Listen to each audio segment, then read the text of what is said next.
यवतमाळ आर्णी रोडवरील राणा प्रताप गेट समोर भरधाव येणाऱ्या वाहनाने रस्ता सोडून रस्त्याच्या कडेला असणाऱ्या भाजी विक्रीच्या दुकानदाराला धडक मारत 5 ते 6 दुचाकी वाहनांना धडक दिली।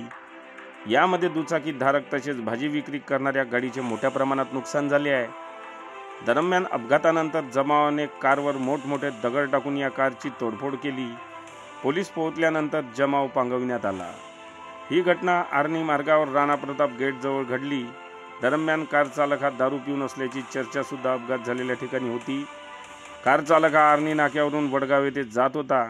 भरधाव वेगाने रस्त्याच्या कडेला बसणाऱ्या भाजी विक्री करणाऱ्या एकामागे एक जण उडवीत गंभीर जखमी केले, तर काही 4 चाकी हातगाड्यांना उडवून त्यांच्या गाड्याची पूर्णपणे तोडफोड केली। या अपघातात रस्त्याच्या कडेला असणारा भाजी विक्रेता आणि त्याचा मुलगा हे दोघे जण गंभीर जखमी झाले। अपघातानंतर या ठिकाणी शेकडोचा जमाव तयार झाला होता। त्यांनी संताप व्यक्त करीत कारवर मोठमोठे दगड टाकून गाडीची तोडफोड केली। पोलिसांचे पथक उशिरा पोहोचल्याने तोपर्यंत जमावाने मोठ्या प्रमाणात नुकसान केले होते।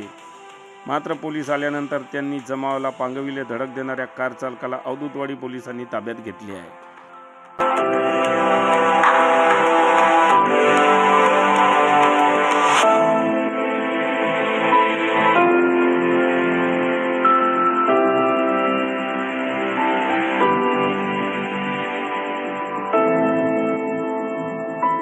बातम्यांशी अपडेट राहण्याकरिता आजच आमच्या चॅनलला सबस्क्राइब करा आणि बेल आयकॉनवर क्लिक करा।